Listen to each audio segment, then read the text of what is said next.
Oh, welcome to the Sharpe Way Show. So happy to have you with me this evening. A little bit past 8 p.m. on the West Coast. You might say 8 p.m., Larry. I thought you always talk about going live at 7 p.m. I do, but I'm clearly a liar. No, I'm joking. It is our members show, which is always a little bit later because then people go to work and stuff and have like food and stuff, things like that, things that I don't do. Anyway, people do things. So 8 o'clock is easier for most people. So I do 8. It starts at 9. I went to 8 o'clock so that some of you early birds can still see this too. See how I'm thinking about you? Yes, I am. It is a member show. What does that mean? Only members can watch? No, it means members get to come on and say all types of things that they were thinking and they would usually type. Now they can just yell at me directly. Isn't that much easier for everyone? And I have a star. Well, is it star spanner? Maybe. I have some people. That's what I'll say. I have members here. I am going to bring up here. See if I get it right. I have the man himself, Charles Guarria. Did I get it right? Correct. There we go. And the one and only Laura Nance. Hello. And Matt Ice. How are you? I'm alive. That's what we need to be. I love that. Thank you guys for showing up today.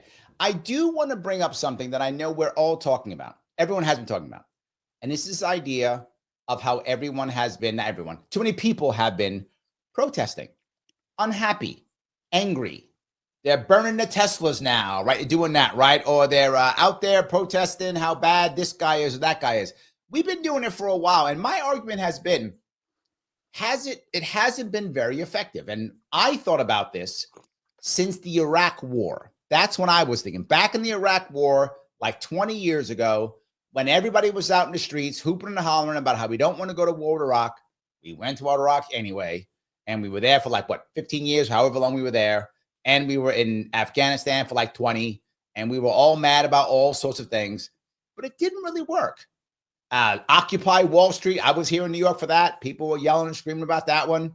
Did it work? I mean, I don't know. Am I nuts worrying about this? But then again, the question is though, what is the goal of the protest, right? So if the goal is just to be like, look how cool I am, I think that works, right? If that's the goal. If the goal's actual change, does it actually work? Did J Day After 5 work? Did that work? I don't want to get canceled in the first 3 minutes of my show. So did that work? Yeah, exactly. I don't know what you're talking about. Did that work?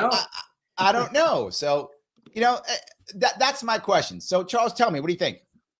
My bottom line on that is, there is not a single politician who looked out their office window, saw a protest, and said, I'm changing my mind.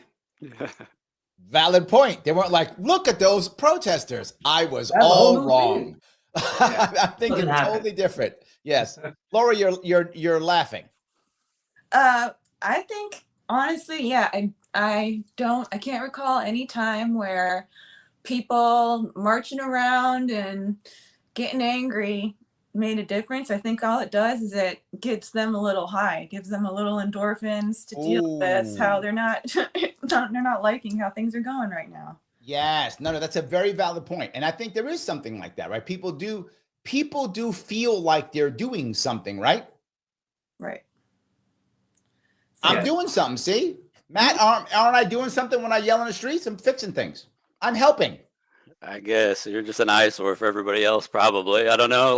Unless it touches their money, does it really? I don't know if protests really do much. He literally just called me ugly. He said, "You're an eyesore, Larry." You were protesting? Just called me an eyesore. I love it. No, but okay. So then let me push back and say, if we actually do the protest, doesn't the protest motivate people to get together so they can actually make change? Doesn't the fact that we all got together in the streets and yelled about whatever, the thing that we yelled about, doesn't that get by default us together? So now we can make the change. And Charles, we're going to scare that guy. We're going to write him a letter or whatever, right? That'll get him. I think a very small portion of the group that actually gets together, that might happen. I think with most people, you know what I'm thinking? It's like, you ever go to a conference or see somebody who goes to a conference, they come back and they have all these great ideas that they're going to use in their job. 2 weeks later, they're back to doing what they always did. That's what happens. You protest. I mean, look at MeToo. What's happened since then? Some people rightly got fired for things that they did, some men, but by and large, what's changed? People get all fired up, go back to the question. Is MeToo a protest though? Wasn't there in DC for MeToo? I don't know. It's a good question because I feel like the MeToo was like a movement. Mm-hmm. And it really happened because, I don't know if you guys know this, in New York decided, oh, you know that whole thing that we have, like, what's that thing called when a statute of limitations? Mm-hmm. Yeah, that doesn't count anymore. New York just did that. I'm not joking. New York went, that statute of limitations thing? Yeah, we were just kidding. That's not a thing. You can now go back 30 years if you want to and accuse somebody from 30 years ago where no one will remember anything, and that person will just be in trouble because no one's going to remember anything and there'll be no evidence against them at all. And New York did that. That's true. That came back to bite Cuomo, by the way. That actually happened. And once that happened, everybody went, oh, great. So 25 years ago, when that guy asked me out and I didn't like him because he was ugly, I can now punish him. And then it all exploded from there. I wish I was joking, Matt. I am not. But yes, that actually happened. It all started here in my awesome state of New York. And we basically just wrecked everything, which is our norm. Do you guys remember that? No. That means no. Okay, see? No one knew I live that was like the origin. I live 1,000 miles away. I don't really pay attention to the East Coast much. I told you New York is where everything gets wrecked. You don't believe me, Matt. I told you. I do now. I've been watching you for 6 months. I've heard about it. Absolutely. Trashed everything. 100%. Yes. Shelly says, thank you for being a member, Shelly. Me Too was more of a movement. It seems to have the same effects as investigating EpiPen's Island. I'm going to say EpiPen. I don't want to get canceled. So EpiPen's Island. So yes, absolutely. I do think that it was a movement. So I'm not sure about that, Charles. I feel like Me Too was a movement. And maybe the protest was like an extra piece to it. Yeah. I don't know. I don't remember now. I have to look it up. Yeah. That's what I feel like. But Kim goes off and says something else. Kim says a good boycott is very effective, but it takes many to put forth the effort. As far as I'm concerned, if Americans would boycott against China-made goods, there'd be no need for tariffs against China. Interesting concept. I mean, in theory, she's right, isn't she? If Americans actually said, we're not going to go to Walmart because it has Chinese goods and we don't want Chinese, we're only going to buy American, so we're going to buy local and we're not going to buy Walmart, it would work. Or no? It would, but it's like anything. A lot of people committing to it. And but now, Laura, you got to spend a bunch of extra cash now because you can't go to Walmart anymore. It's true. Thank God I have chickens in the backyard.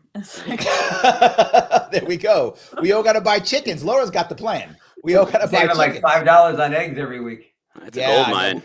Yeah, no doubt. That's how you're going to make all your money, Laura. Just sell eggs. You'll be fine. That's what you got to do. Make all your cash that way. Pay your bills by selling eggs. Kim's got some great posts. You know, I read a bunch of them on your shows. But I wonder if there's actually an example of a good boycott, because they seem to, I can't think of one. All right, hold on. Didn't people say, now to be forward, I don't know the data on this. I just know people talking trash. So I could be totally wrong on this. I don't have receipts. I use receipts if I say things. I don't have receipts. So I don't know if this is true, but I've heard people say the Bud Light boycott worked. I was just thinking about that yesterday. When Bud Light boycotted because they didn't like Dylan, I forgot his last name, Mulvaney. They didn't like Dylan Mulvaney being the spokesperson for Bud Light. And then people were shooting up Bud Light in the streets, whatever they were doing with it, right? They hated Bud Light and they weren't going to buy it anymore. Supposedly that worked. Now, I don't know if it did. I have no data. So this is just what I heard. I could be totally wrong. But I also heard that people who boycotted aren't going back. Like they decided to not buy Bud Light when they used to. And now they're like, I'm not going to buy it anymore at all, even though Bud Light has changed who they have it. They got what they wanted. Why don't they go back? That's what I'm saying. Shouldn't they? Shouldn't you now reward Bud Light, right? If Bud Light did what you wanted, shouldn't you now go, thank you, Bud Light, for doing the thing that I wanted. I'm gonna go buy some more beer, right? I would think you would do that, right? No? Yeah, I suppose so. I guess it depends how strongly you feel about that. I guess it's, if your ex cheats on you, I'll forgive you the one time you did the right thing, came back and what. Now, why'd you have to go X with that one, Matt? Is that how it is? So if people love their Bud Light. If my girlfriend or boyfriend cheats on me, then I gotta be like, well, it was once. You like Bud Light? Come back. Is that what I gotta do? No, I'm saying people probably be like, nah, you messed up your one chance. Yeah. I'm not coming back. Well, you just said to do that. No. I'm saying it's like if an ex-girlfriend were to cheat on you. Well, you messed up the one chance, so Bud Light messed up the one chance now. Oh, okay. Sorry, I don't trust you anymore. I'm not coming back. I don't like, you. So Matt's relationship advice for everybody is once they cheat, get rid of them all. That's Matt's relationship advice. That's how that works. Laura's on board. She's like, yep, out the door you go. Pack your trash. Okay, I got it. Laura's on board. You guys both agree. I love it. That's awesome. I love that. So let me grab one. Go ahead. Let's say you have a favorite product and you find out that your product X, and you find out that the political leanings of product X aren't yours. And then you stop using it. Aren't you cutting off your nose to spite your face? Because that was your favorite thing, like drink or candy, that was your favorite corner deli or pizza place. And now you're not going to go there anymore because, and isn't that closed-minded? Like, shouldn't you, in America, in theory, we accept all opinions. So if you've been going to this place for 5 years and all of a sudden you find out, oh, they don't agree with me politically, I'm not going there anymore. They don't like my lifestyle. Who did it hurt but you? Because you can't enjoy that food or that drink anymore. Well, I think there's two parts to this. And I think the first part is, in my head, this is just me personally, I would never let politics decide what I buy. I don't care. Like, I'm going to buy what I like. I don't care. I'm with you. I don't care. However, there are a lot of people to where politics is a very big part of their life. In fact, you're seeing it now. They just did recent polling on this. Particularly women more than men for some reason care more about politics. And it's happened because you might have seen the show I did last week was about the woman who dumped the guy on that TV show. Love is Blind, the TV show Love is Blind. Mm-hmm. She dumps the guy because his politics wasn't her politics. And not just, it wasn't like she said, I love BLM, and he said, I hate BLM. She said, I love BLM. He said, okay, whatevs. Okay, whatevs wasn't enough. He had to actively be her politics. And I'm not making that up. You can check it yourself. Literally, she said, no. Him saying, I don't know, wasn't good enough. And that's a more common thing. So if you're one of those people, Charles, then kind of, you're like, politics is who you are. Like, that's a big deal for you. So you would rather not buy the stuff you like because I'm going to virtue signal and I'm the most virtuous and no one's more virtuous than I am. I see a lot of people do that and I feel bad for them because it seems like pride getting in the way. Yes. Yes. Your money is still going into the same economy. It's just going through a store where you're like, oh, I don't like their visions. So I'm just too good for you. No, I'm going to go spend more money somewhere else. I think there's a reason why pride's a sin. Yeah. There's a reason why I agree with you. And the other thing is, if you look at America now, we are having trouble connecting, having relationships. Like that's a problem. People are not coupling up like we used to. It's a big problem. So now I've already got a problem meeting people who I want to meet. I've already got a problem finding men and women that I want to date or marry or have a relationship with. I'm already finding a problem. So now what I'm going to do, I'm going to add politics as another reason why I can hate somebody or say no to them. I'm going to make things worse. Like now really isn't the time to make things worse. Matt, am I wrong? No, I don't think so. But I was thinking now about a boycott that didn't work, or protest, or whatever you want to call it. If you remember the whole J.K. Rowling controversy with her. Yes, like, I remember. That's right. Yes. Oh, everybody, nobody buy Hogwarts Legacy. You know, nobody, don't support her. Don't give her money when she's already owns a stake in the Universal Wizarding World, sold millions of books, blah, blah, blah. 2 weeks in, sold 12 million copies. So, yeah. And then I think it went on. I just looked up the total, like over 30 million. So clearly, either there wasn't enough people protesting or nobody gave a crap about what she thought, and they wanted to enjoy the art, which is Harry Potter, which is what everybody grew up loving, you know, People separating the Harry art Potter from the artist. Yeah, people love Harry Potter. It's true. I'm not a big fan. I'm too old for Harry Potter, but yeah, I still know lots of people love Harry Potter. I see it. People love Harry Potter, right? It's like down. They got. Is it Universal has like a whole little Harry Potter area and stuff. Yeah. So yeah, it's massive. But this is the point I want to bring up, Matt. What you just brought up, which is that type of boycott or cancellation or that type of thing. Very often it hurts the little guy. Right? Someone like her, she's untouchable, right? She got $1 bazillion, like Dave Chappelle. You can't cancel Dave Chappelle, right? The guy's just too big. But say I'm just like some guy, right? I'm some dude and I'm trying to become a comedian or something. And then you get mad at me and go, boycott Larry Sharpe because he said the bad thing that I don't like. That could be the end of my career. So the boycotts crush the little guys, not the big guys, right? Mm. I mean, even though Bud Light might have taken a hit, I don't know, right? It might have. But it's not like Anheuser-Busch all of a sudden is out of business. Actually, I heard that folks who were boycotting Bud Light were buying other Anheuser-Busch products instead. They just didn't know it. Yeah, so exactly. Yeah. That'll teach them. Yeah, right. That'll get them. But it goes back to what Laura said. It's the warm and fuzzy. I did something. I feel good because I did, you know, so. Well, I remember, I mean, I'm thinking about now the Tesla piece, right? And it used to be, if you drove a Tesla, it was because I have a Tesla, you know, I'm better than you, right? I have a Tesla, so I'm better than you, right? I know. Sorry, Matt, you thought you were better than me, but I have a Tesla, so no, I'm better than you. Clearly, look, here's my badge of betterness. So I'm clearly better than you now. I have a Tesla.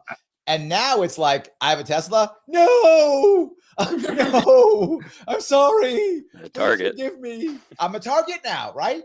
I've seen the stickers that say, I bought this before I knew Elon was a N-word, not that N-word, the other N-word. So yes. That's a great sticker. Yes, you've seen it too? Somebody's making some good money off of that. Yes, brilliant. I know. Whoever thought of that? Put that on Zazzle and kill him.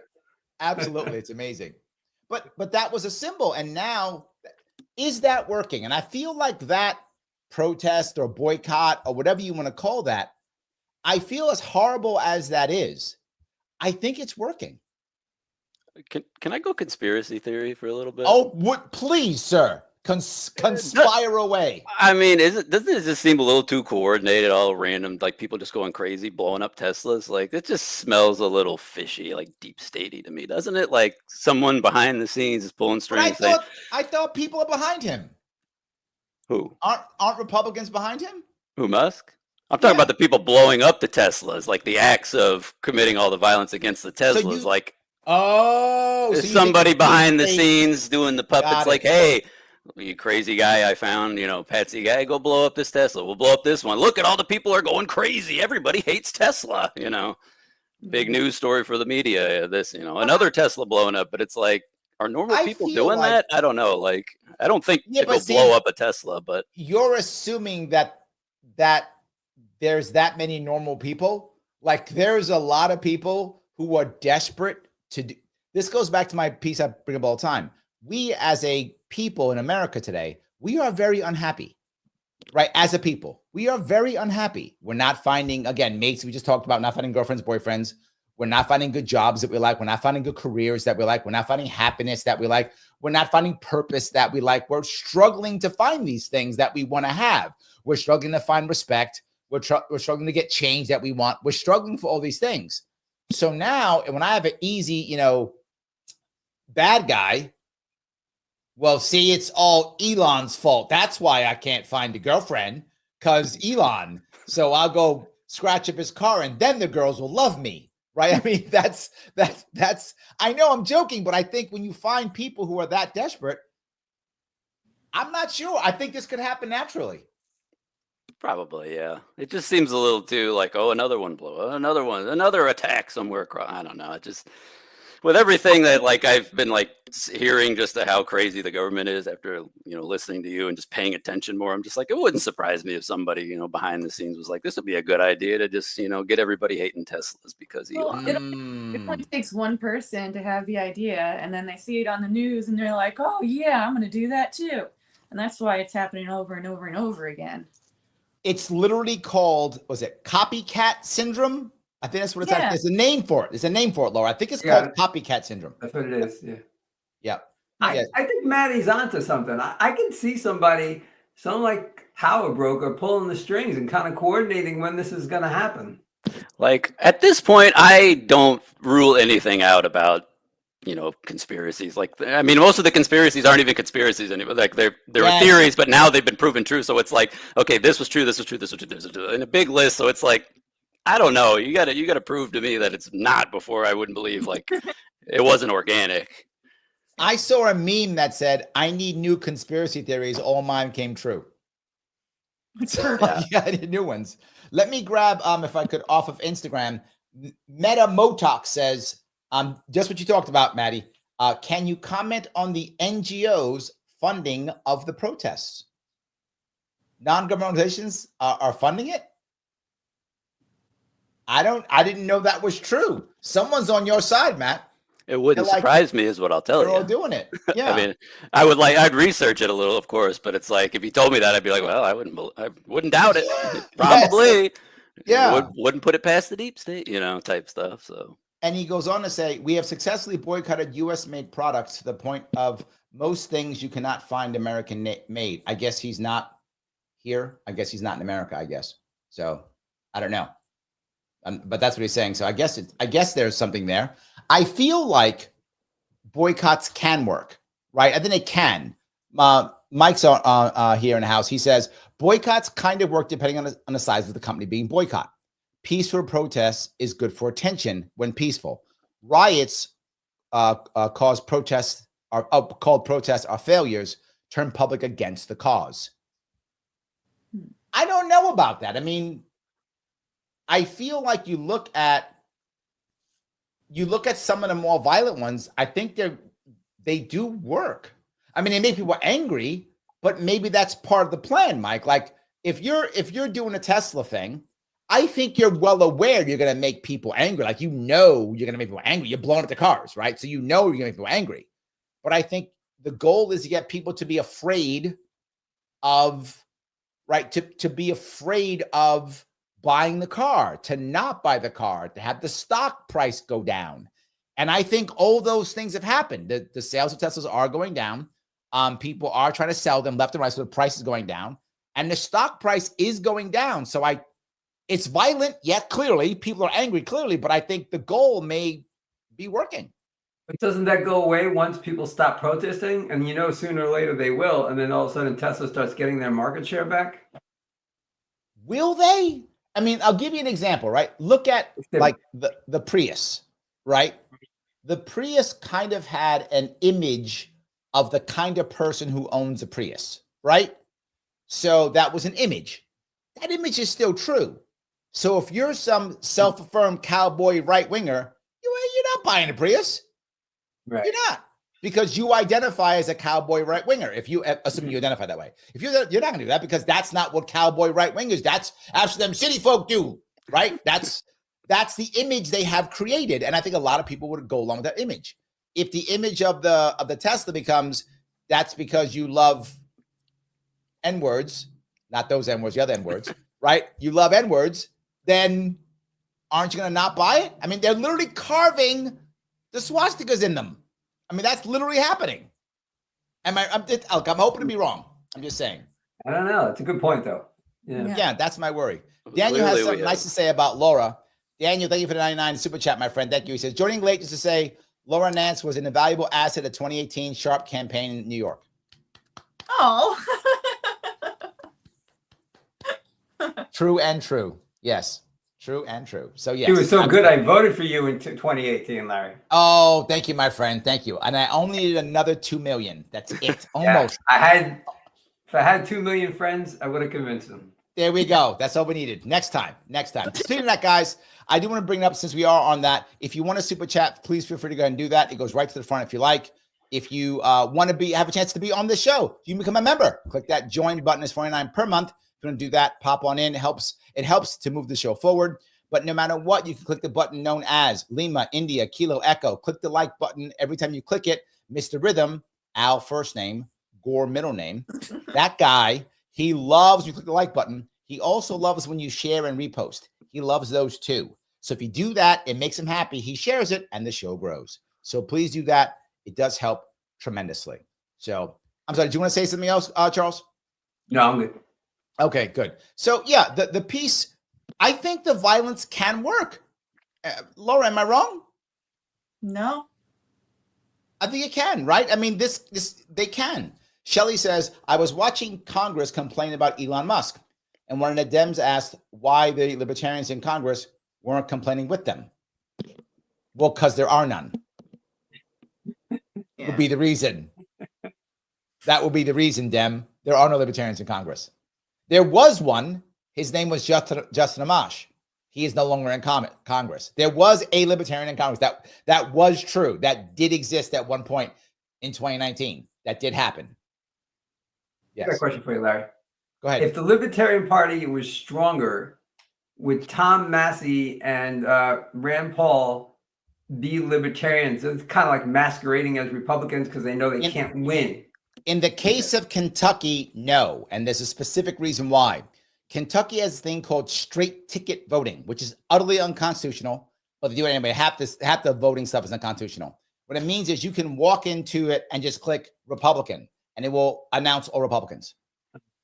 Right? That's utterly unconstitutional, but it is in Kentucky. So people walk in and just go red, blue, red, blue. So the independents have no chance in Kentucky at all. Zero chance in Kentucky because of that. So if it wasn't for that, yes, he would do so. Does that make sense? Mm-hmm. So if he was like in, I don't know, Tennessee or something, Tennessee does not have that. Doesn't have straight ticket voting. So if he's in Tennessee, probably yes, but he's not. So yeah.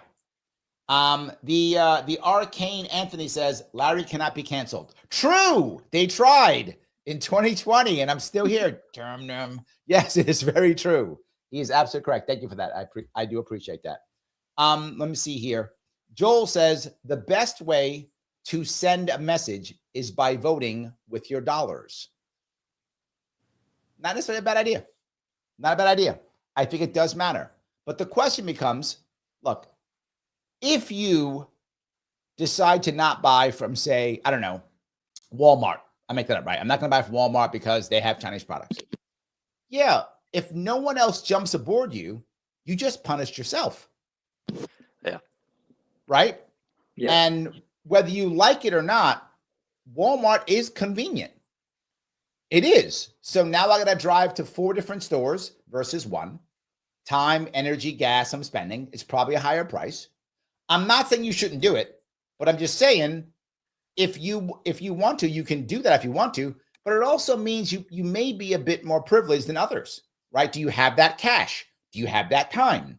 If you do have that cash and time, good for you. Virtue signal and go ahead. I love it. But that's one of the things to remember. A lot of the people who are now currently supporting the Democratic Party who are protesting, Democratic Party right now is the party of educated women. That's who it has become. That was not the case 30, 40 years ago, but that's where it is now. It's the party of college educated women. A lot of those women are doing very well financially. It's just true. They are. Many of them are. And particularly if they're elites, they're doing very well. So they got time, right? They got cash.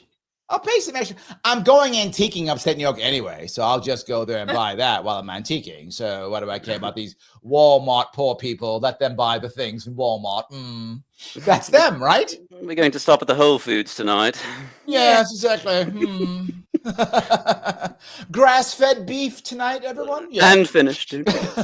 Yes. That's it. So if I'm that guy, yeah, makes total sense.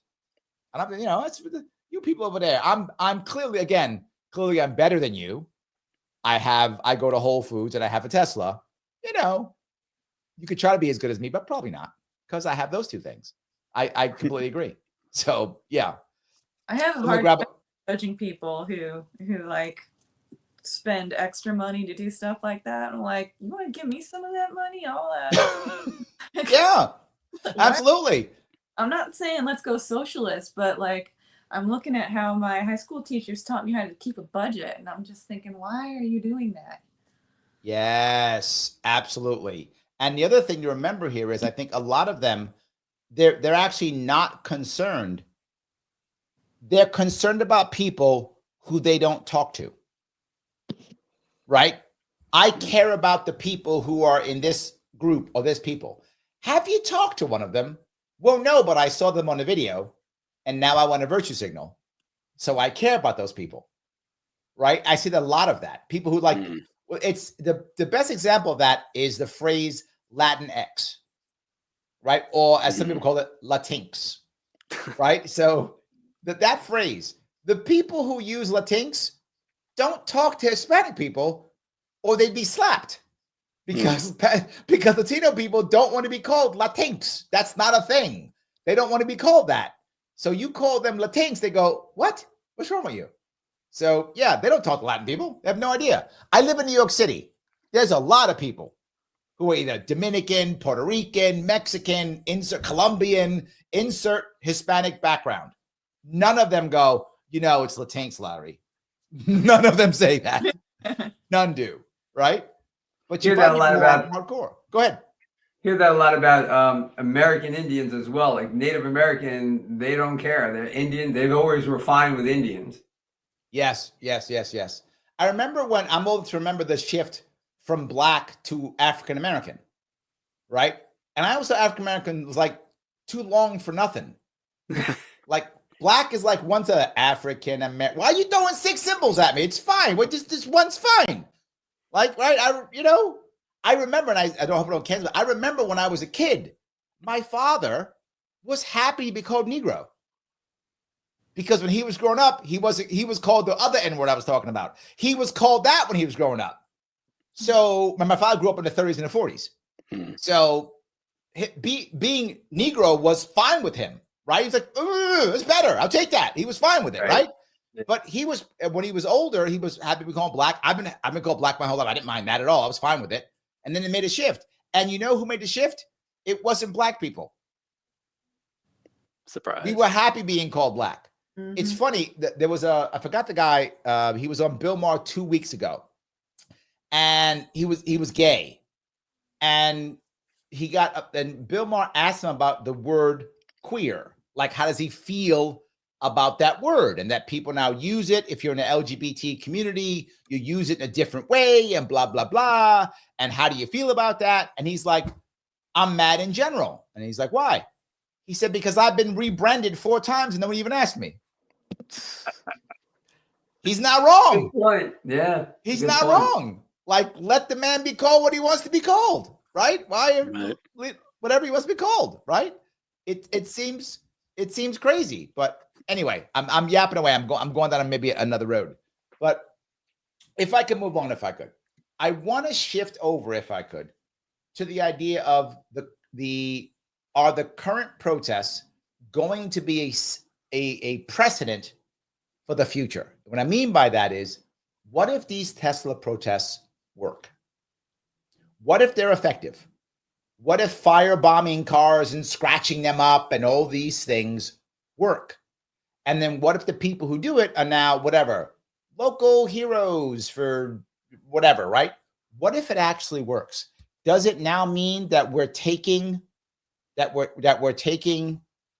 violence as being an acceptable form of protest, even though it isn't against a person, right? It's not against a person. I get it, but does that mean now we can blow up people's stuff?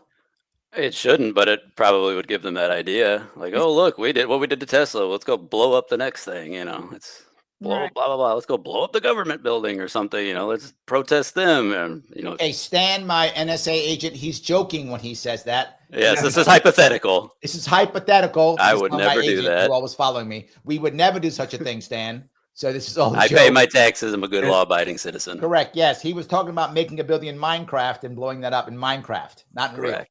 So Minecraft, the game. Yes, that's all. It sounds your example sounds very dystopian. But if it were to happen, then I think the answer is yes. If people got some sort of notoriety in a regional way because they, attack Tesla, then other people would be like, well, I can attack. And, yes. So I think if it is successful, other people would do it.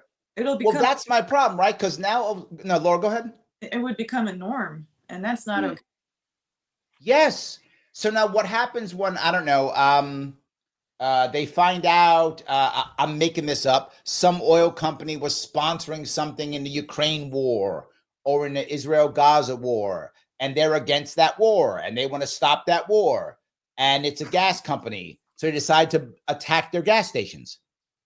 Like that is literally, I'm not crazy, that's how it could actually work, right? Mm-hmm. Oh, they supported this war that I don't want them to support with something or other. So I'm now going to firebomb their places or something, right? And now everyone goes, you're a hero. You're Robin Hood. Yeah, it's becoming a approved method. So go for it. Yeah.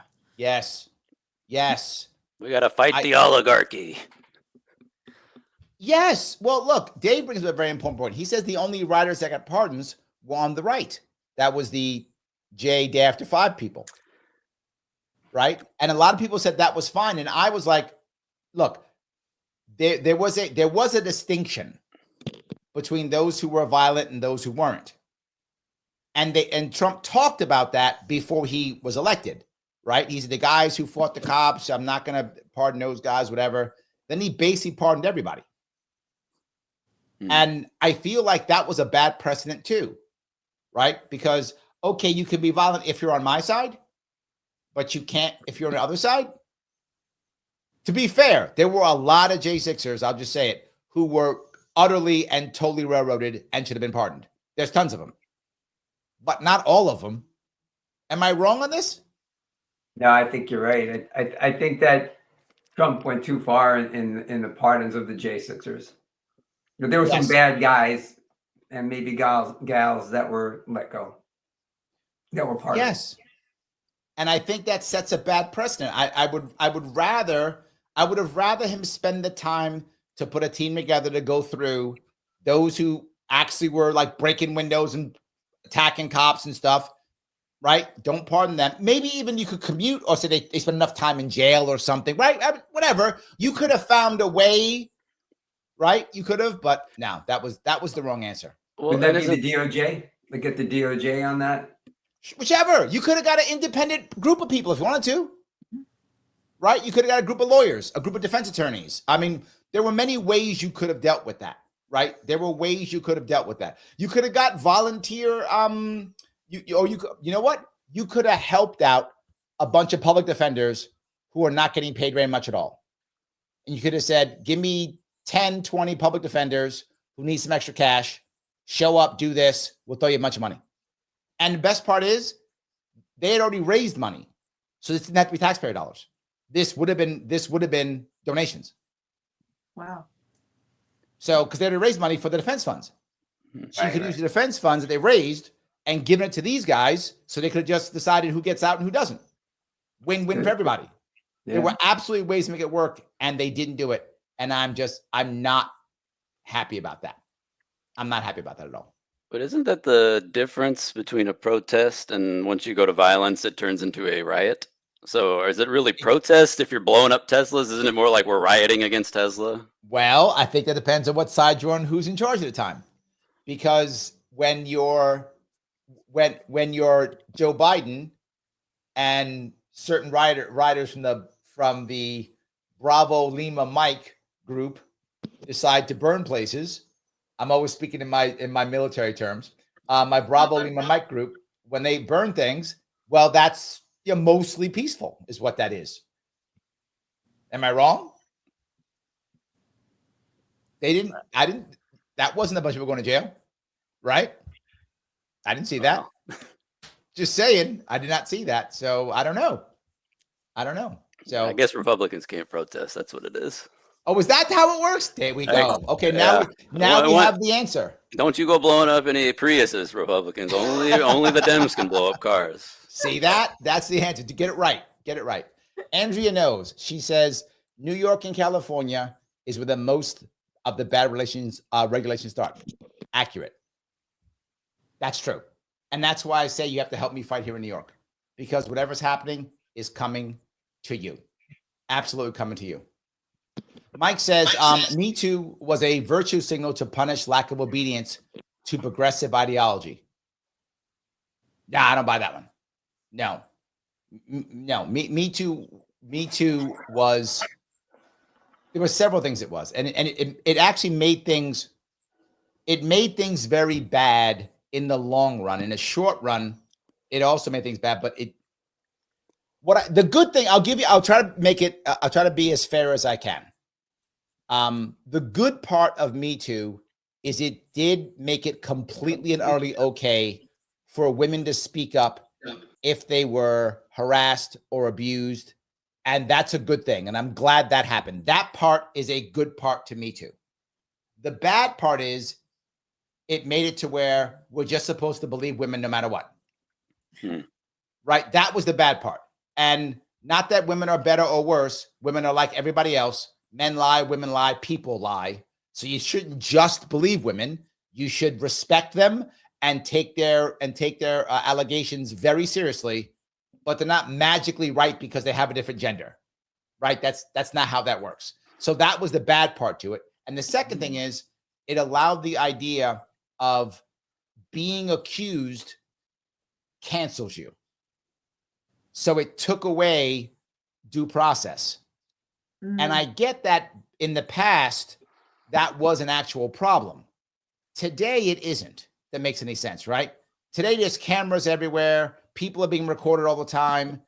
Emails being checked all the time, right? So there's a whole lot of ways for a woman to prove somebody today. That may not have been true years ago, right? But today, there's a lot of ways if some woman is harassed or if she's bothered. There are many ways to prove it. I mean, lots of ways now that didn't exist then. And I think in the long run, what I'm happening is I hear from a lot of people who I know. When a woman says she's been harassed or when she's been attacked in some way, a lot of men go, I don't buy it. They immediately don't believe her. They just assume that if the guy is wealthy or powerful, that she's lying. That's terrible. That was the worst part of Me Too, is that the backlash of Me Too has made a lot of people just go, oh, if the guy's wealthy, she just wants a check. She just wants her 15 minutes of fame. And then when who was the Johnny Depp? Johnny Depp, that whole thing with Johnny Depp and his wife. And we were like, whoa, wait a minute. So she really is the bad guy after all. So anyway, maybe I've gone too far on this. Laura, you're a woman, so I have to give you time to talk about this, don't I? Or else I'll get canceled. So go ahead, Laura. Don't get me canceled. Say something. Well, yeah, women definitely lie. As men do, like humans lie. Yes. Yes, I was sidetracked when you were talking about how people don't believe it when you say, something bad happened to me, and they're just like, oh, they're just another person saying that. Okay. Yes. It's heartbreaking. It's 100%.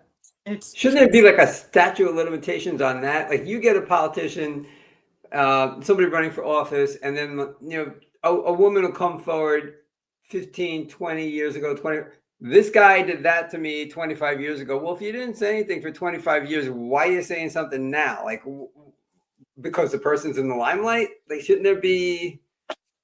Yeah, but that's the point. New York got rid of that. You're exactly right. New York got rid of that. That's correct. There's a statute of limitations on you purpose. said that. Yeah. And the reason is because how can you find witnesses? How can you find data? How can you find evidence to prove anything after a certain amount of time? Now, not every rule, like murder, there's no such limitations, right? No matter what murder is, it doesn't matter. But most laws have some statute. If you don't, claim X by Y. And don't get me wrong. If it was 30 or 40 years ago, it was a whole lot harder for a woman to prove anything. But since the year 2000, I mean, come on, we've had a lot in these past 20 years. If some guy is harassing you, and don't get me wrong, guys harass, that's a real thing. Guys assault, that's a real thing, right? So, but if that's happening, you can easily find evidence. Yeah. Email trail, text trail, picture on your phone, someone else took a picture, security cameras on every freaking store, right? I mean, you can much easier find it. So I agree with you. I think the statute of limitations is valid, but they backed it off, and there we go. I feel like it's kind of bad both ways, like kind of pertaining to the Me Too, because it was just like, you did this, blah, blah, blah, boom, instantly the guilty tag's on. And then even if you're proven innocent, like I'm sure, like, I think wasn't the Kevin Spacey, he was found innocent with what he did or whatever, but it's like that label's like already on him, like you're this, like I don't care if you were found innocent, I know you're blah blah blah, because it could already like kind of. So now do you remember the Harvard boys? The Harvard boys were accused of RAPEing that woman gang. Duke. They were accused of that. Yep. Duke. Thank you, Duke. Yes. They were accused of that. They were found not guilty. Didn't matter. It ruined their entire life. It was like 12 years later, the woman admits she made the whole thing up. Yep. She admitted it. Made the whole thing up. Just made it all up. She admitted it. I made it all up. I just wanted attention. I made it up. And she's in jail now because she killed her boyfriend. So, yeah, that's how they found out. She was in jail. She's trying to get out. She's trying to come clean with her life. She found Jesus now, and she's now coming clean and wants to be forgiven by everybody. So that's why she admitted it. She said, "Yeah, I made the whole thing up." But their lives already been ruined. Lives already ruined. You're totally right. So now what happens? Now what do people think? Yeah, she's lying. Yeah, she's lying. That girl, she's maybe. And it's terrible. Me Too, in the long run, sure hurt everybody because it went too far. And every time it goes far, the reverse just makes things worse every single time. So Mike says data confirms that Bud got wrecked and hurt them for several quarters and sales never recovered. Yes, correct. Yeah, I thought that it hasn't recovered. I remember that it has not recovered. Yes. Leslie says the boycotts against fur coats worked fairly well. Many furriers went out of business. Now, my question behind that, though, Leslie, and I don't know the answer. If you know, please tell me. Was it the protests that worked? Meaning the ones where they were, please remember, they were taking like red paint and literally pouring red paint onto people's fur coats and ruining the coats, like saying your blood because you're killing animals, you're having fur. Is that what worked? Or did culture just change? People said, why would I buy a fur coat when like polyester way cheaper? Right? Yeah. Is that we all got poor? We couldn't afford them anymore is what happened. I don't know. Is that what happened? We all got poor? Like, I don't want to get fur. I don't know. But I guess that there is an issue, right? Is it to a point where does the protest work in this case and then people then become shamed into not buying fur coats? Could be. Right? Because now I'm a bad guy because I have a fur coat because I kill animals now. I'm a bad guy, so I can't buy a fur coat. I feel like that could work. Laura, go ahead. I had a hamburger earlier. Am I in trouble? You're a bad person. It's true. It's true. You're a bad person. So I'm going to say I have an Impossible Burger and I'm now better than you again. See that? No. Actually, I eat meat all the time, every day. I'm on keto. I eat meat every day. So guys, I had a grass-fed and finished burger. I'm better than both of you. You are better. That's true. He's the best. Maha, baby. He's the best. All of them. Exactly right. By the way, people are loving your shirt, by the way, Matt. Are you still a Kennedy guy? I love Kennedy. That's why I started. I mean, he's why I went on why I cared about politics, really, kind of. He flew onto the scene. I started listening to him, watched a bunch of Joe Rogans. That's why I started buying like all organic crap now and spending my whole check on food. And I'm okay with it because I guess I feel better about it. And so, yeah, I'm a huge Kennedy fan. I agree, right? I look at it that way. And I say, I don't have a fancy car, a fancy watch, fancy jewelry, fancy clothes. I spend my money on good food.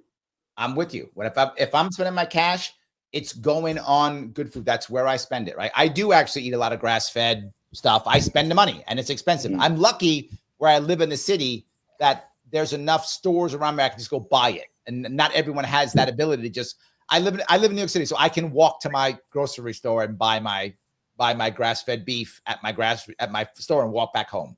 There are very few advantages of living in New York City, but that is one of them.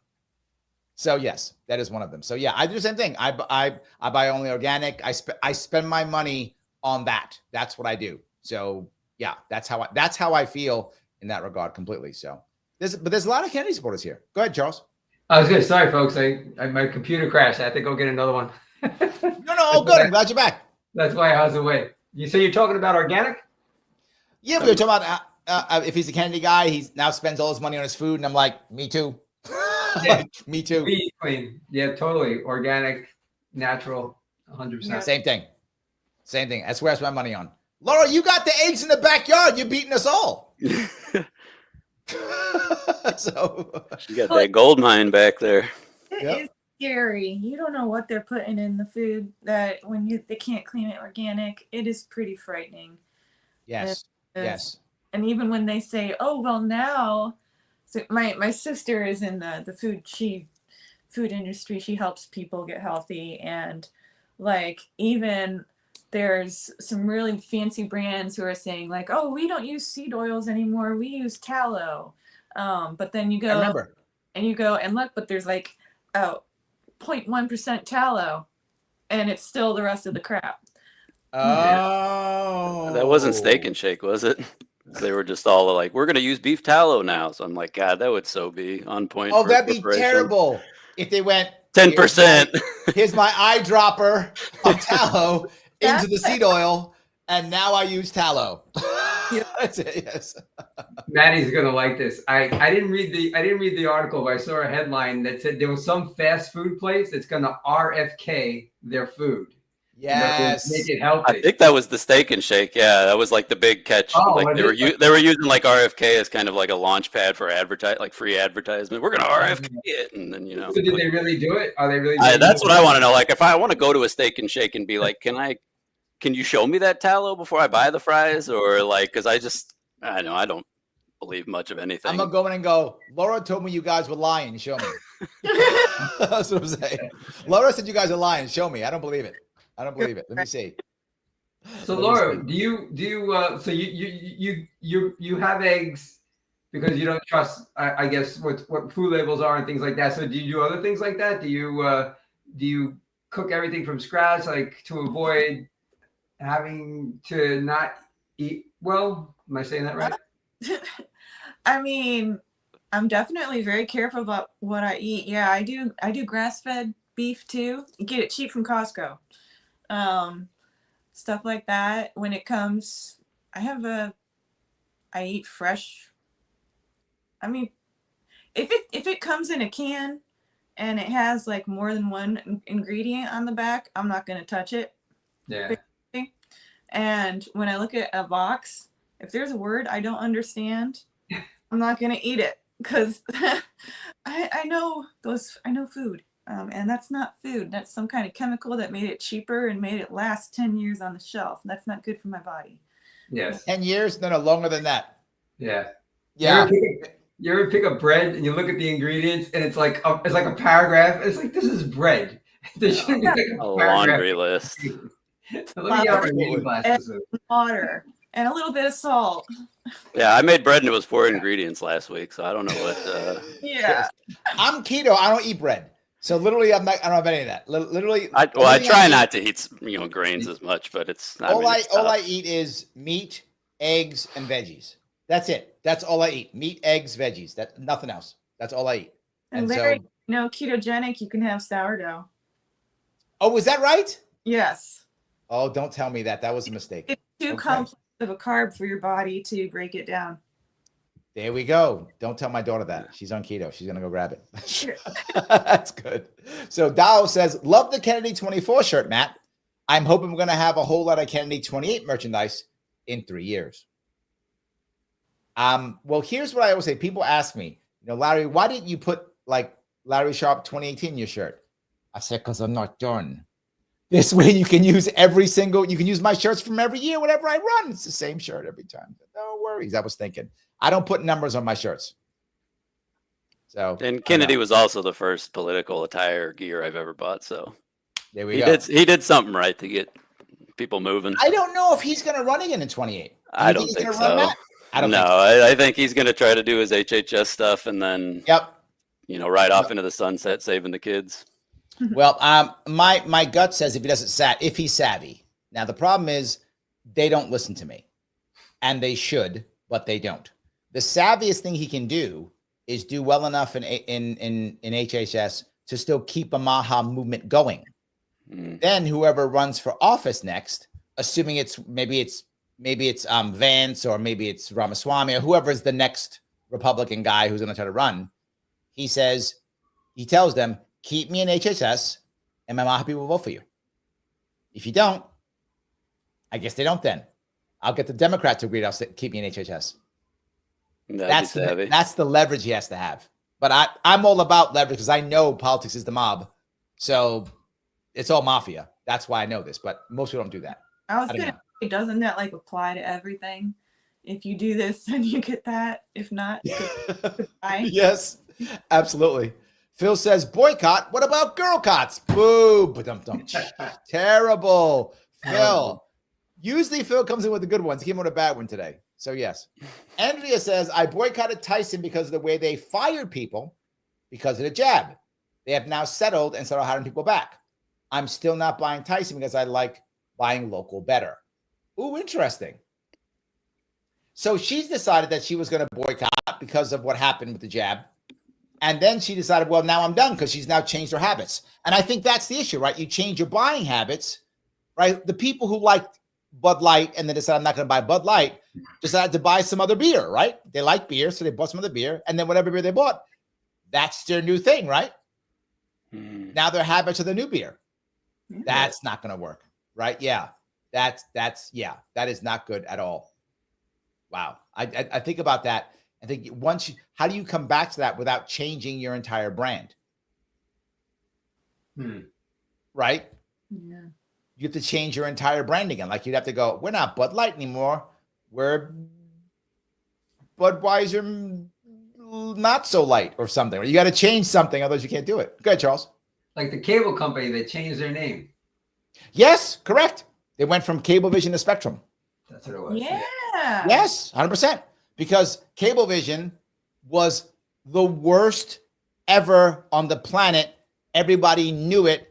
And the South Park episode that was attacking cable companies was about them because it was so bad and terrible. So they went, we're not bad anymore.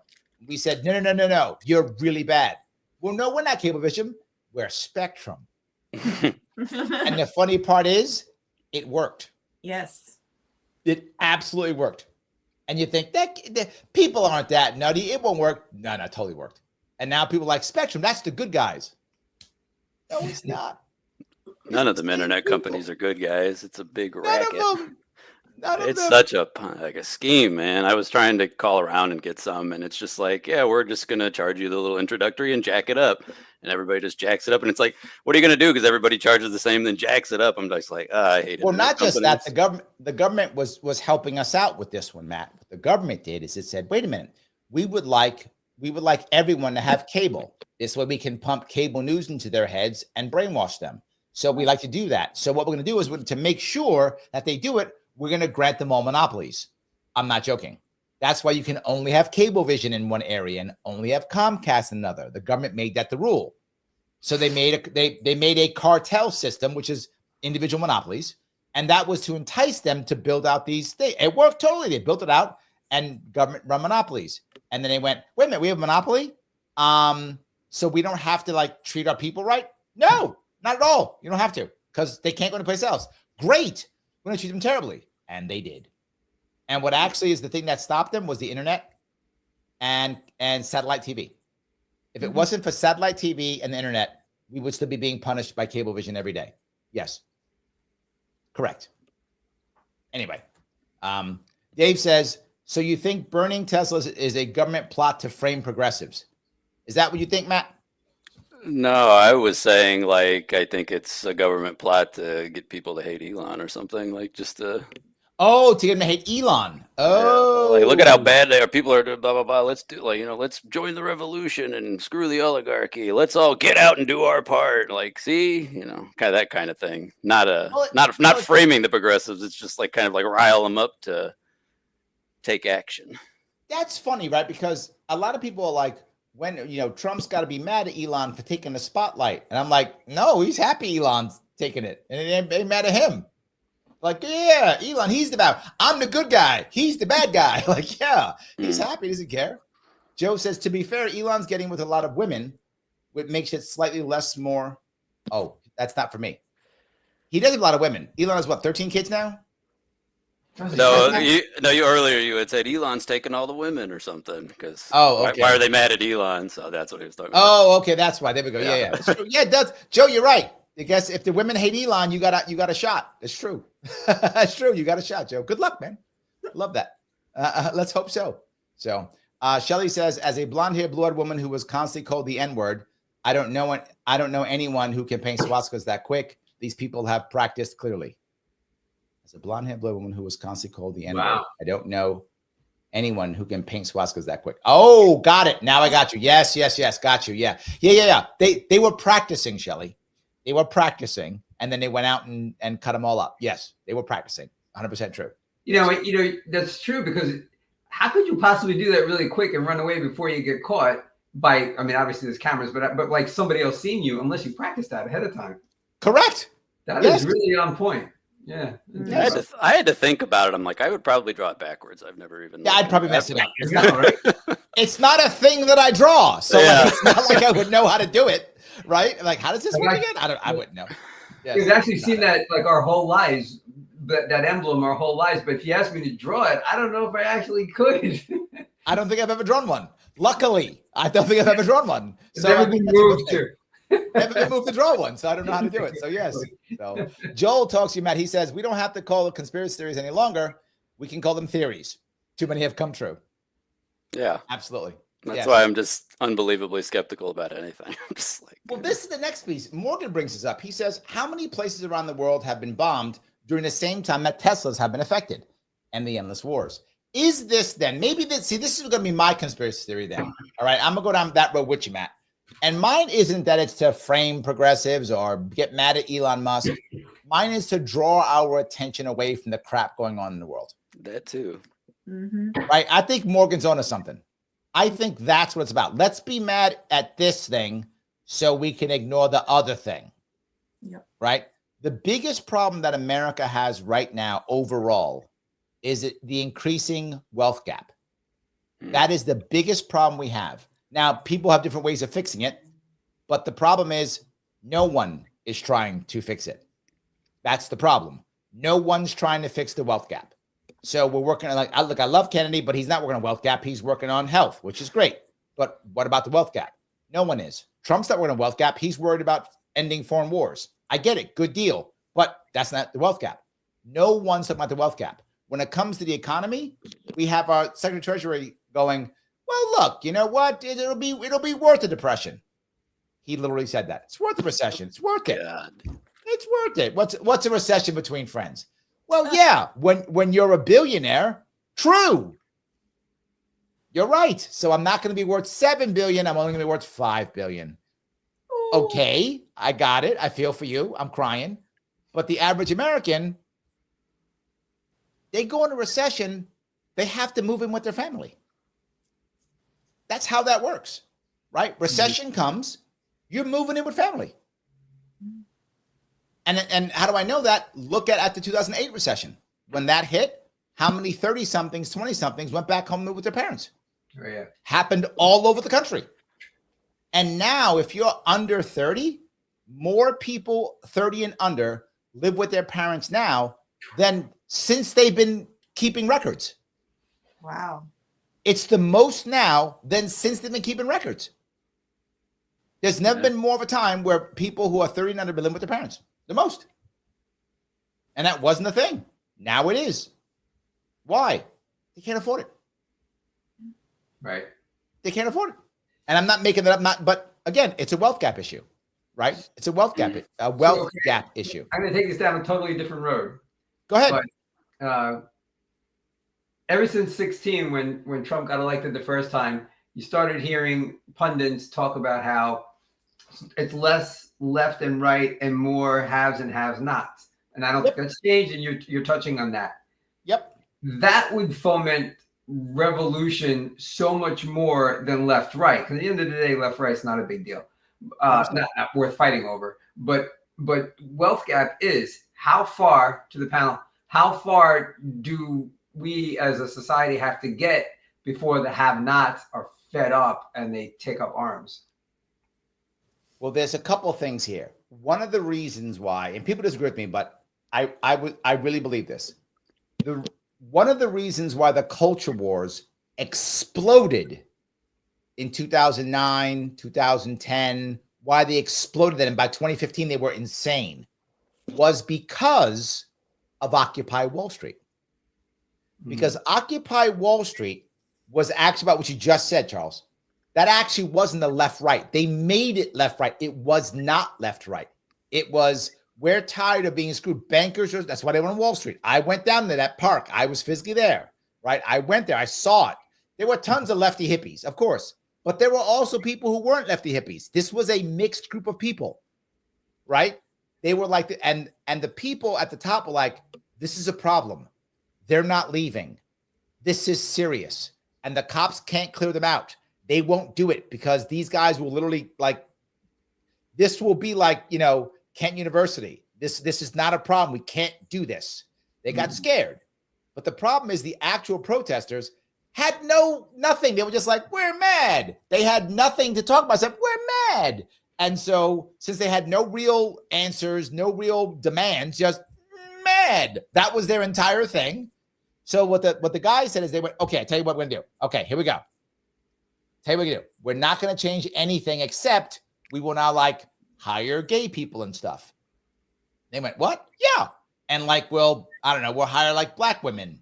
Oh, and we'll like do classes and tell people how bad white guys are. And they went, oh, you'll do that? Yeah, we'll do that. And they went, huh? Hey guys, they're going to make changes. They are? Yeah, they're going to like hire gay and black people and like say that white guys are bad. They went, are we winning? I think so. Yay! And they went home. And that's what happened. I'm not even joking. That's what actually happened.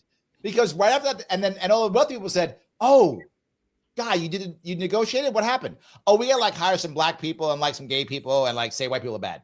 Can we keep all our money and power? Oh, yeah, we keep all of that. Yeah. Oh, well then fine. Let's do some classes. Say it again? They even got a free t-shirt. Yeah, and they got to keep all their power, all their everything. They changed nothing in the system whatsoever. They didn't change the political system. They didn't change any system whatsoever. They just said, we'll do classes and say like white guys are bad or something. And it'll be fine. And they started doing that for like 5 years. And of course, Bravo Lima, Mike is going on. All that's happening. And that's what culture wars began. And they've been culture warring us for years because culture war gets us to realize that we're not doing class war. That's your point, Charles. Yeah. Culture war stops class war. So we just do culture war. If you look what happened to the Republican Party, you go back 30 years, Republican Party was the party of the elites, the establishment. Mm-hmm. Now it's filled with working class voters. Mm-hmm. That wasn't a thing 30 years ago. 50 years ago, it was reversed. Right? The Democrats used to be the ones who were all pros, free speech, anti, censorship, anti-war. Back in the 70s, they were anti-war. All the war protesters were all Democrats. Oh, yeah. Mm-hmm. Totally changed. Totally swapped. So culture war, to your point. Now, to answer your question, what I think, revolution doesn't happen because things are bad. Revolution happens because two things go together. Things are bad, and there's hope. Mm-hmm. The hope part is key. Without hope, we just lay around. It's called learned helplessness. There's actually a term for it. We just become like, I guess, I hope we'll get a better king one day. I guess that's who we become. But once there's hope, that's when it changes. I don't know. I just yapped away. Laura, you've been nodding your head. Was I right on this one or no? I think you're spot on with that one. But what is the hope that we can hope for enough to do something? It's usually an individual who pops up on this. right? And I'll give you a terrible example, and that is Russia, 1917. Russia had 300 years of basically serfdom, which is not slavery, but pretty close to slavery within Russia for many years. An underclass of basically renters forever, farmers who were poor, couldn't do anything, a serf class. They didn't, I mean, there was minor revolts here or there, but nothing major. And then here comes Lenin. And by the way, the Germans, he was in Germany. The Germans gave Lenin back to Russia as a way of destabilizing them. I mean, well done, Germany. So they sent Lenin over, and Lenin was like, hey, I got this idea. It's called communism. They're like, okay, what happens? We get to kill all the rich people. Oh, really? Yeah, kill them all. They're like, that sounds great. And guess what else? Everybody's equal. Oh my God, that's amazing. We're not equal. That's amazing. Let's go kill those people. Hey, by the way, do you need food? Shh. I didn't promise food. I didn't do that. I promised killing the people and we're all equal. That's what I didn't promise food. So sure, the food part. So they just went there and they killed the rich people and they all became equal. As the saying goes, some were more equal than others. And then that's what they got. So, but why did they do it? Because in their minds, communism was better than what they had. Now, was it really? No, because they were still starving. But it felt like, and that was the hope, to your point, Laura, the hope in this case was communism. If you're, say, Germany 1920, what's that hope? Well, it's an armband with a funny symbol on it and a guy with a funny mustache from Austria. That's the hope if you're there. So, Laura, the hope could be very bad. Yeah, I'm seeing bad results from these hope things. Could be very bad. But it could be good. I got one of the best. There's two people who pushed hope very well in America. One was Ronald Reagan, and the second was not Jimmy Carter. The second was Bill Clinton. They both pushed hope very well, and I think we'll find someone who'll push hope again. That'll be I'm it. not against hope. I'm wearing a bracelet that says hope on it. So there we go. I like it. Look at Garrett. Garrett, my friend, thank you so much. Garrett popping out 20 Sharpe Way memberships. Guys, if you want to grab a membership, please grab one. Garrett is the man, coming in hot. I appreciate it. Everyone here watching who wants to be a member, you become a member, you can come on the show and talk, right? This is evidence of that. Garrett's doing it, so please grab one of Garrett's if you don't mind. Do that. Remember our rule. If you made $10 million this week, you may not take one of Garrett's free memberships, right? If you made $10 million, you may not. You made $9 million or less, totally fine. Take the membership. But if you made $10 million this week, you may not take his free. You got to pay the $4.99. Okay. Yeah. Laura made 10 million. She can't take it free. She made 10 million. She can't take it this week. Next time, Laura, when you don't make 10 million, you got it. So yes. So she can't have it. Everyone else can have it. All right. So, all right. I don't know, Matt, I'm yapping away. Am I making sense? Yeah, I agree. And I mean, we're kind of at that point with voting for a third party, right? We're just learned helplessness. Well, it's just going to be a Dem or Republican. Why would I ever try to, everybody gang up together and, do something different? It's just like, so it's like, is there ever going to be hope to do a revolution? I think we're always just kind of beat down. Yes. I'm not very optimistic about it. The revolution was violent. It worked. He's not wrong. And there were protests throughout the country prior to the revolution. Didn't happen just automatically, right? There were many protests throughout the Boston Tea Party, probably the most popular one we've heard of, right? There were many of them, but that's the popular one we heard of. Mm-hmm. I think that piece, it's a valid point. It's a valid point. Dave says these students that torch the Teslas in 2025 will be college professors in 2045. He's right. That's Dave's funny. Not wrong. Yeah, exactly. He's not wrong. I could definitely see that. Absolutely. Yes. I think that's right. Absolutely. So Joel says this an agent is checking Maddie Ice's credit card for purchase of large amounts of fertilizer. It's for my microgreens, I swear. Exactly. Yes, happening now. There'll be a knock on your door tonight. I want to have a conversation with you, Mr. Ice. A little conversation. Hey, if you guys don't see me in the chats in the next few weeks, we know what happened. Yeah. Absolutely, we know what happened. So yeah. Laura says, yes, Larry, I was disappointed that Trump pardoned everyone. I'm with you. At what point does someone stand up and do the right thing for the right reason? I think it becomes tough, right? It becomes tough. I don't expect anyone to be perfect, right? I don't. But what I would have rather him have said at least is then admit that he was wrong on that one. And they don't. They just go, nope, that's how it works, and move on. And I do wish that was true. Yes, I do wish it was true. Yeah. Phil says, when we accepted the violent rhetoric of the 2016 election primaries, which diffuses for this contemporary explosive of violence. You know, I'm trying to think when did we start with the very violent rhetoric? And I think it was 2016 was when it became like world ending, like existential threats, right? That's when it became that. I think he's right. I think 2016 was when it became the worst and just kept going. Last year was the worst I've ever seen. Right. And I do see it now. And I'll give the example. I was in me and Mike Voss went to an event here in Queens about a month or two ago. I forgot how long ago it was. And there was a woman there. It was a Republican event. And I was trying to see who was running for mayor. That was my goal. We were talking to people about this, what was happening, who's running for mayor, who's not running for mayor, all that kind of good stuff. And a woman's there and she says, I put this, in a Facebook group. She goes, I'm part of a local neighborhood Facebook group. And when I'm at the Facebook group, people put in events that they're going to, right? They put that into the group. So I put where I was going. And said the hate I got in that Facebook was terrible. She said, literally people said, oh, good. Now I know where the Nazis are. Wow. And all she did was put it's a Republican GOP event in Queens. That's it. Oh. Yes. That's the type of rhetoric we have now. It is terrible. It is horrible. I've been talking about the ending the Ukraine war for years.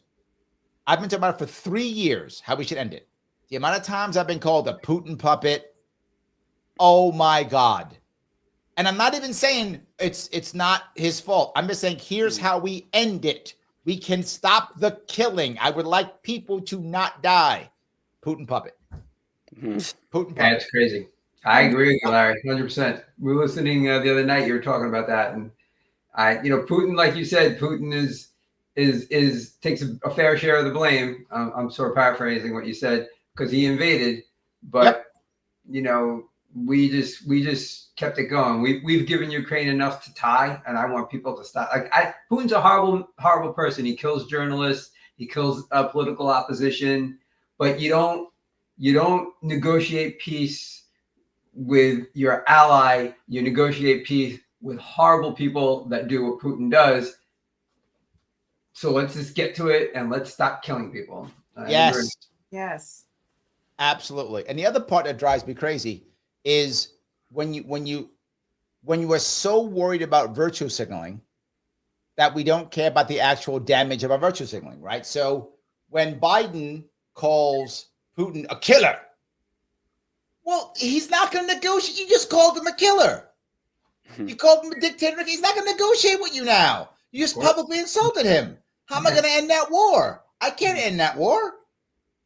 Trump was like, I'm not going to call him that. You're a bad person. No, I would like to end the war. And if I insult the guy, he won't talk to me. So I can't end the war. Yeah. So I'm not going to insult the guy anymore. Do you remember Trump? He did it with the Korean guy, Kim Jong-un. Yeah. Insulted him. Then Kim said, you want to meet and talk? He went, he's my favorite guy now. We're now buddies. Because he insulted him when he thought he couldn't talk to him. You want to talk to me? I'm your buddy now. Now we're friends. Right? Now, that's a good and a bad thing with Trump. He's very mercurial. Absolutely. But he's also transactional. So good. Yeah. End the war. I don't care why. End the war completely. Just end it. So Mike thinks you're wrong, Charles. He says, I disagree with Charles on J6. They were overpunished due to Dem virtue signal for elections. That's why mass pardons and public already moved on without any real concern. The public agrees. The public does not agree on this, Mike. The public is letting it go because it's not worth fighting over because Trump's making change. That's the reality. But if you ask average people, Republicans included, most people do not think that mass pardon was a good idea. They don't. But they don't think it's ready to fight over because you know this, Mike. A lot of people who voted for Trump don't like Trump. A lot do. I've talked to them. They don't like Trump.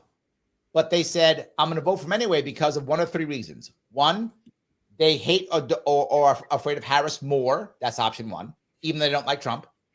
Right?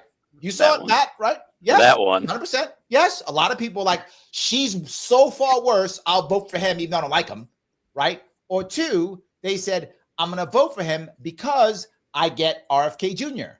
or because I get Tulsi Gabbard or because I get Elon Musk or whatever. So I get the unity ticket. That was the second way people voted for him. And the last one is, I need change. I don't care. Like Laura's nodding her head. Yes, I need change. I don't care. I'll vote for him. Status quo's not working. Let him go break some stuff because I know what's happening now is not working. So let him break stuff. So people know he's breaking stuff. They know he's doing this. They're like, yeah, whatever. If he's going to have some change, it'll do. People actually feel like it's one of the first times ever where Republican rhetoric was better than Democratic rhetoric. Usually Democratic rhetoric is better. It's about, we're going to help you and we love you and it's equality and love and kisses and there's going to be rainbows and everyone gets a bunny, right? Like that's how Democrats talk all the time, right? It's all nice. It's usually better than Republicans. But America wanted something important. They wanted America first. Americans actually wanted that. So when the Republican rhetoric came out as America first, going to take care of America, people were like, that sounds good. Like, I would like that. I'm okay with that. I'm good with that. So a lot of people think the mask pardons were bad. They just are okay with it because they want change. Am I wrong with this, guys? Tell me. Am I off? If I'm wrong, tell me.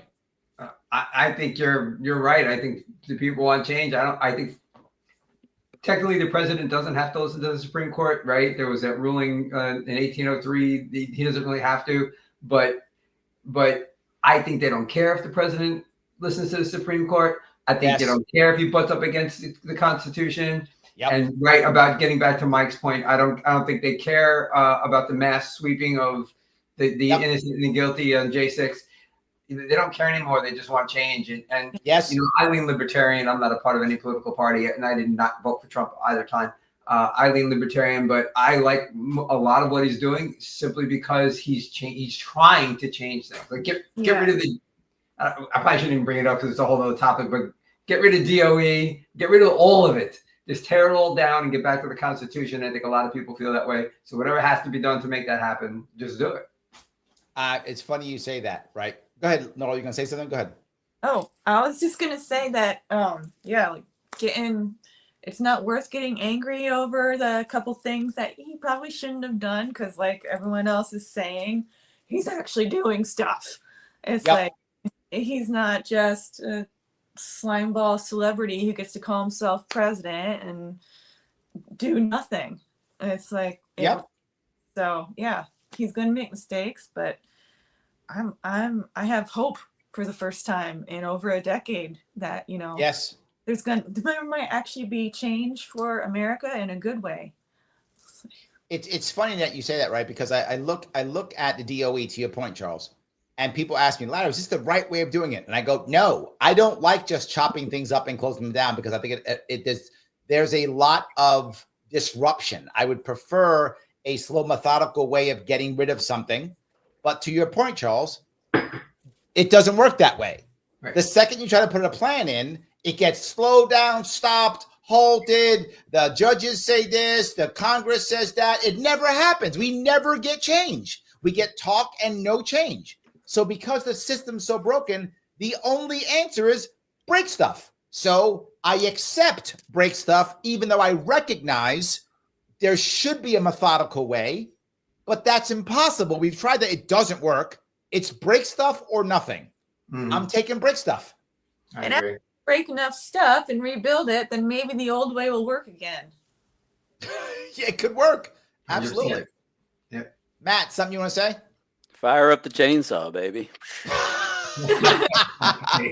I'm like just unbelievably sick of how everything is. That's very But good. What are you going to do as a nobody? Just kind of take it, I guess. Well, the point that you bring up is I think we are doing something. And the conversations we have here do matter because it makes people think that they're not alone. And that part matters because that gives us hope as individuals, right? Mm-hmm. I always say whenever I go out across New York State and I try to get people to show up at my events, I say the reason why that matters so much is that you do want people to know they're not alone. It does matter. It absolutely does. It does matter. So Liberty Twitcher says, thank you for watching on Twitch. Change management experts advise that for there to be real change, it has to be dramatic and quick. Yeah. Joe says, don't rebuild it. He's against what you're saying. He's like, Laura, no, don't rebuild it. Let it go. That's it. Let it go. That's the end. Let it go. Yes. Joe goes on to say, sunsetting is the best for the downside of government. I agree with that. I like sunsetting. I agree. With that being said, DOE doesn't do a lot of things anyway. Yes, but I do think that sunsetting, like you let people know on whatever, April 5th, this is done. On, May 1st, all shut down like that. But again, that doesn't happen. They always have a reason to stop it or slow it down or blah, blah, blah. Always. So, yeah. Daniel says, the preemptive pardon of Dr. Fauci may stretch constitutional credulity, but if he wants to revisit the J6, then conservatives will revisit Biden's preemptive pardons, Hunter included. I agree. Right? If you want to go back and revisit, boy, does it open up some bad stuff. No one's gonna be happy with that. Daniel's right. That opens up a lot of stuff. Look, I don't like the pardons that were given, but I don't think we should end the pardon.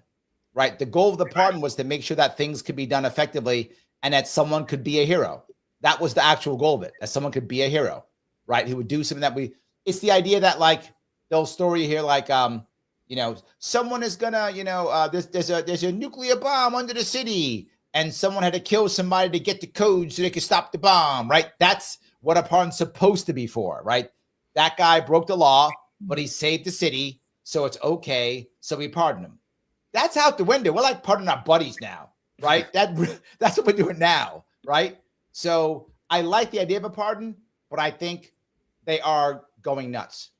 I really think they're going nuts. It's not working. Andrea says, let the bull loose in the China shop.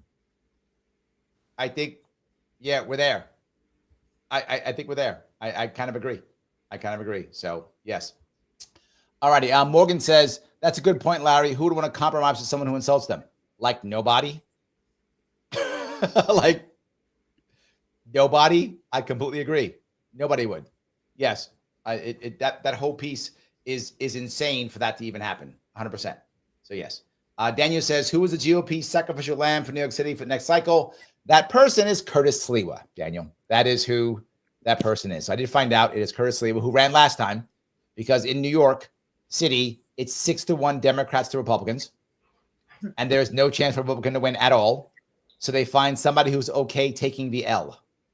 So there we go. Daniel says, this is the revolution. He's correct. Everyday Larry Sharpe shares libertarian perspectives with others, which gets them thinking that there's a better way for society at large. Daniel is correct.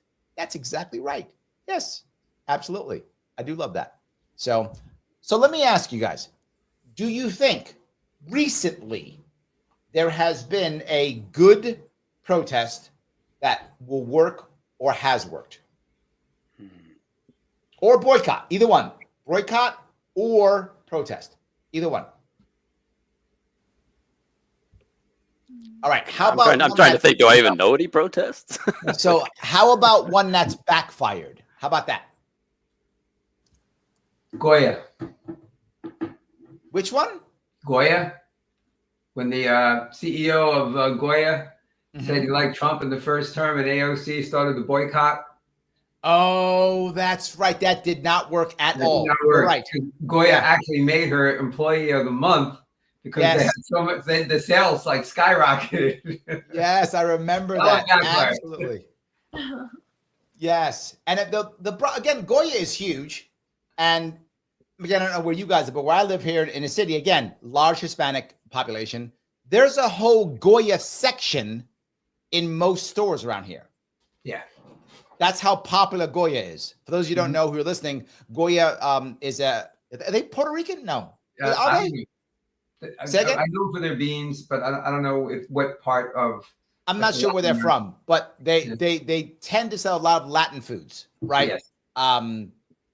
Dominican, Puerto Rican, those types tends to do a lot. Mexican, a lot of Latin foods, and that's what their market tends to be. Like you want to get refried beans, you want to get sauces, things like that. They have lots of those types of things, and they have an entire section in most places. You're not canceling Goya. That's not going to work. I agree completely. That's not going to work. I'm going to tell you what I think is going to wind up backfiring in the long run. I think the Tesla stuff is. I think short run, it's going to hurt Tesla. I think long run, it's setting a very bad precedent. Yes. It's a very bad precedent. I think that's a big deal. That's all I'm saying. Mm-hmm. I don't know. That's where my head is. Isn't a lot of that dependent on the quality of the car? So as long as you're still making quality cars, once the protests end, if the car is good, and people are going to buy it. If the car stinks, people won't buy it. Doesn't it just kind of revert back to the market in that sense? But here's my issue with that. The reason why people buy his car is because he's the ultimate government grifter. Mm-hmm. And he makes sure that you can't buy Chinese cars in America. Yeah. The Chinese have better electric cars. I'm not trying to be anti-American. It's demonstrably true. They have better, because outside of America, people are buying Chinese EVs way more than Teslas. Like, not even close. Like, the Chinese EVs blow Tesla away. Tesla isn't the best EV. It's not a bad EV, but it isn't the best. The Chinese have better EVs. They just do. They have better EVs. So he gets it because the government goes, oh, you're Tesla, you're American made, so Chinese can't be here, you win. That's how that works. So the only people who can hurt Tesla are actually American made Fords. But Fords actually aren't that popular because they're making the electric trucks. And people don't like electric trucks. If they buy a truck, they want a regular truck. Yeah. Right? So they're not buying them. So it's not really working very well in that regard. So it may or may not work. I don't know. My gut says he's going to have to rebrand like Cablevision. We'll see. Yeah. He's going to go from Tesla to Edison. Yeah. He's going to become Edison and then make some cars, and then people will buy them. I think he's going to do that. That's what I think. I don't know if it will actually work that way or not. So yes. Dave goes on. He says, depends on Chinese EVs. Yes. Yes. Andrea says, Goya is a New York company founded by immigrants from Spain. Thank you, Andrea. I didn't know where that's from. Yes, but hold on. This is why I thought it was from Puerto Rico. Phil says the family moved from Spain to Puerto Rico, then America. That's why I thought it was Puerto Rican, because I knew there was some Puerto Rican connection there. So they came to Puerto Rico first, then went to America, and that's what they started in New York. So thank you for that. But that's the company. It is a very popular company. Absolutely. So yes. Joel says China and India have electric vehicles for $10,000. I'd get one. That's the point. That is my point. Yes, that is my point. Absolutely. So that's the issue. Yes. Morgan says boycotts only work if they're continuous, not just one day out of the year. One disrupts systems. Don't participate ever. Wow. Yeah. That literally says Goya was sold out at our Publix during that time. Look at that, Charles. You're right. See that? Sold out. Yes. James says they make great rice. Also true. You're not wrong. Also true. Yes, absolutely. Also true. That's great. Guys, I want to ask one more time, if you don't mind, if you like what you're hearing, please click the button known as like. Like button does matter. Please share or repost if you would. Super chat if you want to goes right to the front as always. If you haven't subscribed yet, please subscribe to me on both Facebook and also on X, also on Rumble. While you're at it, please do all of those. I appreciate that. Remember, when you subscribe on YouTube, select all notifications. This way you get notifications. It really does matter. All of those matter. If you want to become a member, there's 20 of them you can grab now because Garrett gave 20. But if you missed it, click that join button. You can pick it up if you want to. That would actually work. Guys, I want you to tell me, is there something you are specifically promoting, talking about, care about right now that you want the audience to know? Matt, anything? No, I don't do much. I mean, I'm working on starting a microgreens business, so you could cheer me on, I guess. Yes. That's amazing. I love it. I love it. When you know what's going on. Tired of being an Amazon delivery driver. It crushes my soul, so I got to do something. I like the greens. I love that. Good idea. Charles, what are you working on? You got something going on, don't you? I do. I'm a freelance writer, author, blogger, reporter. I don't live in Long Island anymore. I live just outside of Daytona Beach, and I write for various newspapers. Cover Daytona a lot. Starting a show. That's my logo right over there. and it's Nice. called the Opinion Guide. Probably like this summer. You start your business, Matt, I'll have you on. We can talk about microgreens. Yeah, that'd be awesome. But at Chuck Long Island, I still use that as my moniker. So if you just want to Google at Chuck Long Island, follow me, see what I'm writing about. I got a couple cool stories with musicians coming up in the next few weeks. So nice, very nice. You're another New Yorker who moved to Florida. I did, but that was for love. Yes. Oh, that's a better reason. I like that. Not because of the horrible government. There we go. I like that. Laura, what are you doing? Tell us. Me? Yes. Well, like everyone else in my family, I'm a freelancer, entrepreneur. Nice. And I recently started proofreading as a source of income. As a single mom, it's like, I don't have that many options. And then someone suggested this to me and I did it, and I'm really good at it. Our Daniel down here, who was giving comments, I have proofread like 7 of his articles and some thesis. And I'm getting more clients, but well, how do they reach out to you if they need some proofreading? What do they got to do? I'm on Fiverr. There we go. Yeah, I'm here for you. There we go. Is that at Laura Nance or at Laura Nance on Fiverr? Something like that. You know my name, you can find me. I better check that out sometime, I guess. There we go. I love to it. do it. I love it absolutely. Yes. And I want Mike says Bud Light was great. J.K. Rowling failed. Yes, absolutely. Yep. Goya was an example of leftist fail. Most left boycotts fails as they are ideological, not organic, and meant to win dem power every time. I don't know if I'm not sure, because I think the Tesla might be the one that's different. Tesla's actually working because people aren't fighting back enough. I don't know. I'm unsure of that, but I think we'll see. Guys, I'll let you guys all go. It's been about an hour and a half. I kept you here too long already. I appreciate it. Any closing thoughts? I'm good. Had a great time. Yeah. Excellent, guys. Thank you so much. I will be on tomorrow at 1 p.m., my radio show tomorrow at 1 p.m. I will be on another show, which I will post. I will be a guest tomorrow. So there'll be no show tomorrow. I'll be a guest on Quite Frankly TV on YouTube tomorrow at 7. So if you want to watch me there, that's where I will be. But I will be here tomorrow at 1 p.m. and I'll be back on again Wednesday at 7 p.m. Guys, thank you so much. I will see you all. Oh, before I go, please put in the chat at the end afterwards a boycott or a protest that you were somehow interested in, personally, either there or interested in a boycott or a protest. I will see you all.